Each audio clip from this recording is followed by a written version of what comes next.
இந்திய அளவில் வலதுசாரி அரசியல் மேலோங்கி இருக்கிற காலகட்டம் இது. நாளுக்கு நாள் வலதுசாரி அரசியல் வலிமை பெற்று வருகிற ஒரு சூழலில் இடதுசாரி அரசியலின் தேவையை இளம் தலைமுறையினருக்கு உணர்த்தக்கூடிய ஒரு மகத்தான படைப்பாக விடுதலை பாகம் 2 வெளிவந்திருக்கிறது. இயக்குனர் வெற்றிமாறன் அவர்கள் இதுவரையில் இயக்கியிருக்கிற அனைத்து படங்களுமே மக்கள் செல்வாக்கோடு மாபெரும் வெற்றியை பெற்றிருக்கிறது. அந்த வரிசையில் இது ஒரு வெற்றிகரமான திரைப்படம். அதே வேளையில் இது பேசியிருக்கிற அரசியல் மிக முக்கியத்துவம் வாய்ந்ததாகும். தத்துவம் இல்லாத தலைவர்களால் ரசிகர்களை மட்டும்தான் உருவாக்க முடியும், போராளிகளை உருவாக்க முடியாது என்பதை அவர்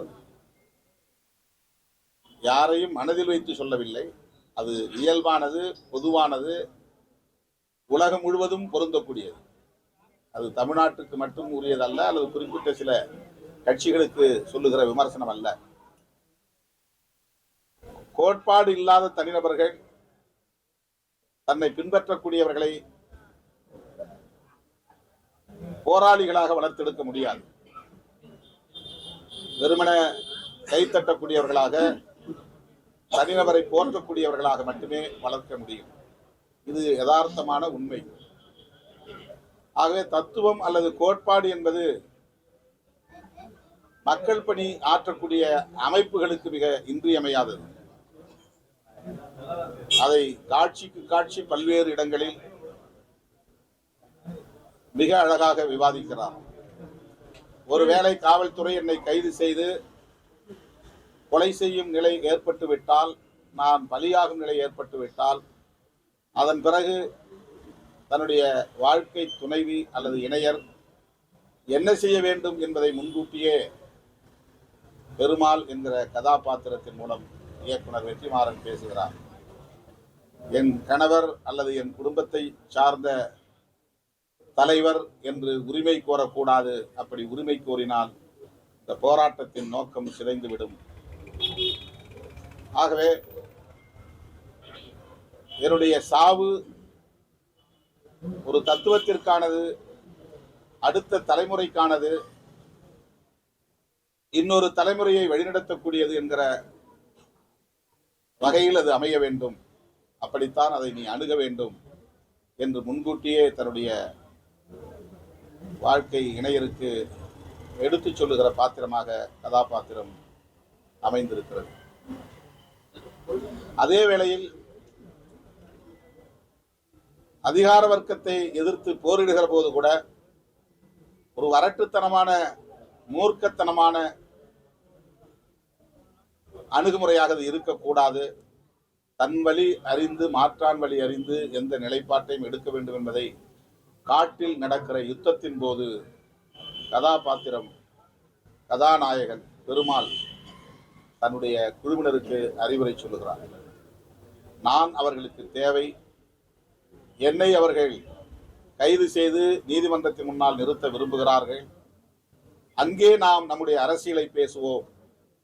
நாம் ஒரு குழுவாக சுருங்கிவிடக்கூடாது, சிதறிவிடக்கூடாது. நம்முடைய அரசியலை பொதுவெளியில் பேசுவோம், மைய நீரோட்டத்தில் பேசுவோம் என்று தன்னுடைய குழுவினரை சமாதானப்படுத்தி, அவர் வெள்ளை கொடி காட்டி காவல்துறையினரின் கைது நடவடிக்கைக்கு ஒத்துழைக்கிறார்.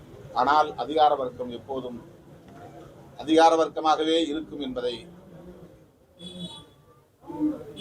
காவல்துறை அதிகாரிகள் மூலம் உறுதிப்படுத்துகிறார். தன்னை கைது செய்யுங்கள் என்று 2 கைகளையும் உயர்த்தி கொண்டு வருகிற அந்த போராளியை கைது செய்யாமல் சுட்டுக் கொள்ளுகிற ஒரு காட்சி எனக்கு முள்ளிவாய்க்கால் இறுதி யுத்தத்தின் போது நடந்த சம்பவம் நினைவுக்கு வந்தது. வெள்ளை கொடி காட்டி விடுதலை புலிகள் கைது செய்வதற்கு ஒத்துழைக்கிறோம் என்று அறிவித்த பிறகு அரசியல் துறை பொறுப்பாளர் நடேசன் உட்பட பல முன்னணி தலைவர்கள் சுட்டுக் கொல்லப்பட்டார். ஆக இலங்கையில் நடக்கிற அதிகார வர்க்கத்தின் கொடுமையாக இருந்தாலும், மாவோயிஸ்டுகளின் களத்தில் நடக்கிற அந்த கொடுமையாக இருந்தாலும், அதிகார வர்க்கம் எப்போதும் ஆளும் வர்க்கத்தின் பண்புகளைத்தான் வெளிப்படுத்தும் என்பதை இந்த திரைப்படமும் உணர்த்துகிறது. இது காலத்திற்கு மிக மிக இன்றியமையாத ஒரு தேவை. வலதுசாரி அரசியலை வீழ்த்துவதற்கு இந்திய அரசியலில் இடதுசாரி அரசியல் வலுப்பெற வேண்டும். இடதுசாரி அரசியல் என்பது கம்யூனிஸ்ட் கட்சிகளையும் தாண்டி அம்பேத்கரிய அரசியலாக, பெரியாரிய அரசியலாக இந்த மண்ணில் பரிணாமம் பெற்றுள்ளது. வலதுசாரி அரசியலை அல்லது பிற்போக்குவாத அரசியலை, ஏகாதிபத்திய ஆதரவு அரசியலை, முதலாளித்துவ ஆதரவு அரசியலை, நிலப்பிரபுத்துவ ஆதரவு அரசியலை எதிர்க்கக்கூடிய வலிமை இடதுசாரி அரசியலுக்கே உண்டு. அந்த இடதுசாரி கருத்தியல் இந்த மண்ணில் வலுப்பெற வேண்டும். அது தமிழ் மண்ணில் மட்டுமல்ல, ஒட்டுமொத்த இந்திய அளவிலும் அது தேவைப்படுகிறது. தமிழ் மண்ணில் அது தமிழ் தேசிய இன விடுதலைக்கான அரசியலாக பரிணமிக்க வேண்டும் என்கிற விருப்பம் ஒருபுறம் இருந்தாலும், அதே போல ஒவ்வொரு மாநிலங்களிலும் தேசிய இன அரசியல் என்பது உருவாக வேண்டும், வலுப்பெற வேண்டும் என்கிற கருத்தையும் இந்த திரைப்படம் உணர்த்துகிறது. ஆகவே இது வெறும் பொழுதுபோக்கு திரைப்படம் அல்ல, அல்லது வணிக நோக்கில் எடுக்கப்பட்ட திரைப்படம் அல்ல. சமூக பொறுப்புணர்வோடு, கருத்தியல் புரிதலோடு, இளம் தலைமுறையினரை அரசியல்படுத்த வேண்டும் என்கிற வேட்கையோடு இயக்குனர் வெற்றிமாறன் அவர்களால் படைக்கப்பட்ட ஒரு மகத்தான படைப்பு விடுதலை பாகம் 2. இளம் தலைமுறையினர் ஒவ்வொருவரும் இந்த திரைப்படத்தை காண வேண்டும். ஒரு முறைக்கு பல முறை பார்த்து இதில் தெளிவு பெற வேண்டும். இந்த அரசியல் காலத்திற்கு மிக மிக தேவையான ஒன்று என்பதை சொல்லி, இயக்குனர் அவர்களுக்கும் நம்முடைய மக்கள் செல்வர் அவர்களுக்கும் இந்த திரைப்படத்தில் பங்கேற்ற அத்தனை கலைஞர்களுக்கும் படைப்பாளர்களுக்கும் என்னுடைய வாழ்த்துக்களையும் பாராட்டுகளையும் நன்றியையும் தெரிவித்துக் கொள்கிறேன்.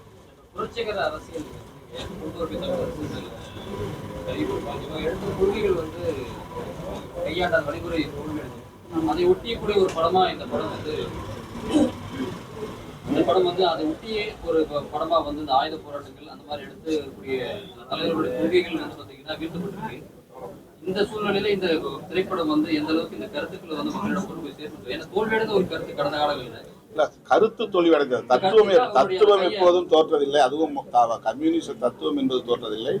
அதை கையாண்ட நபர்கள் அல்லது கையாண்ட முறை அல்லது கையாண்ட காலம் அல்லது இந்த கையாண்ட களம் அவற்றில் உள்ள பிழைகளால் அது தோல்வியை தழுவியிருக்கலாமே தவிர அந்த தத்துவம் ஒருபோதும் பிழையானதும் அல்ல, தோற்றதும் இல்லை. இந்த சூழ்நிலையில் இந்த திரைப்படம் வந்து எந்த அளவுக்கு பொதுமக்கள், அதுதான் வலதுசாரி அரசியல் இன்றைக்கு கொட்டமடிக்கிறது, மேலாதிக்கம் செய்கிறது, நாளுக்கு நாள் அது வலிமை பெற்று வருகிறது. இந்த சூழலில் இடதுசாரி அரசியல் என்பது, இடதுசாரி பார்வை என்பது, இடதுசாரி அணுகுமுறை என்பது மிக மிக இன்றியமையாத தேவை என்று நான் கருதுகிறேன். திருவண்ணாமலை மாவட்டம் மேல்மா கிராம மக்கள் வந்து உட்பட 11 கிராமங்கள் வந்து அரசு நிலங்கள், அவங்களோட விவசாய நிலங்கள் வந்து அரசால கையகப்படுத்தப்பட்டது சிப்காட் அமைக்கிறதுக்காக. இது மூலியமா அவங்க பல்வேறு கிட்டத்தட்ட 900 நாட்கள் மேலாக போராட்டம் நடத்திட்டு வராங்க. விடுதலை சிறுத்தைகள் கட்சி அவங்க சார்பா துணை நிக்குமா? இந்த திரைப்படம் மற்றும் மற்ற ஒரு கேள்வி, இந்த திரைப்படத்தோட பொருத்தமான கேள்வி மட்டும் கேளுங்க, வேற அரசியல் கேள்விகள் வேண்டாம். ரசிகர்களை தான் உருவாக்குவாங்கன்னு சொல்லிருந்தீங்க. ஒரு காலத்துல கோட்பாடு இல்லாத தலைவர்கள் உருவாக்குறாங்கன்றீங்களா? யாரையும் மனதில் வைத்து இந்த வசனம் எழுதப்படவில்லை, இந்த திரைப்படம் படைக்கப்படவில்லை. அது முதல்ல தெளிவாக தெரிஞ்சுங்க. இது வந்து நான் முதல்ல சொன்ன உலகத்துக்கே பொருந்தக்கூடிய ஒரு கருத்து. உலகத்துல எந்த மண்ணில் யார் இயக்கம் உருவாக்கிறாலும் அவர்களுக்கு ஒரு கொள்கை அல்லது கோட்பாடு என்பது தெளிவுற இருக்க வேண்டும், அது உறுதியாகவும் இருக்க வேண்டும். அப்படி இருந்தால்தான் அவர்களால் நல்ல போராளிகளை உருவாக்க முடியும். அதுதான் அவருடைய கருத்து. விடுதலை வந்து அரசியல் பேசக்கூடிய படமாக இருந்திருக்கு, அரசியல் கருத்துக்களையும் நிறைய சொல்லியிருக்காங்க. ஆனா இந்த படத்துல அரசியல் அமைப்புகளுடைய அடையாளங்கள் வந்து தரிசெய்யப்பட்டிருக்காது. எதனால பர்பஸிவா ஏதாவது நம்ம இது பண்ணிருக்கோங்களா? சென்சாருடைய requirement. இல்ல விடுதலை 1 இதுக்கு முன்னாடி எடுத்து நீங்க கர்ணன் போன்ற படங்கள் எல்லாம் அதோட இது இல்லாம இருந்துச்சு, அடையாளங்கள் தெரிய வந்த மாதிரி இருந்துச்சு இல்ல? அது சென்சார் போர்டுல தான் கேட்கும். சென்சார் போர்டு என்ன சொல்றாங்களோ அதை நம்ம செய்யணும். சார் சொன்ன மாதிரி வலதுசாரி அரசியலோட தாக்கத்தை வந்து சென்சார் போர்டு என்ன சொல்றாங்களோ அதை செய்யணும். வெற்றிமாறன் சார், இது உங்களுடைய இயக்குனரா உங்களோட கதையை வந்து பாத்தீங்கன்னா மக்கள்கிட்ட நல்லா சிறப்பா கடத்திட்டீங்க. அரசியல் கட்சிகள் இது பத்தி நீங்க வந்து அவங்க மக்கள் உங்கள போராட்டங்கள் அவங்க பல்வேறு போராட்டங்கள் நடத்திட்டு இருக்கிறாங்க. அந்த மேல்மா சொல்ற மாதிரி கிராமம் அரசியல் கட்சிகள் எவ்வாறு இது கூட அவங்க மக்களுக்காக இருக்க வேண்டும் என்று நீங்க நினைக்கிறீங்க? அரசியல் கட்சிகள் எப்படி மக்களோட இருக்கணும்? மக்களுக்காக இருக்கணும். மக்கள் அரசியல் அமைப்பு என்பது மக்களுக்காக இருக்கணும்னு நான் நினைக்கிறேன்.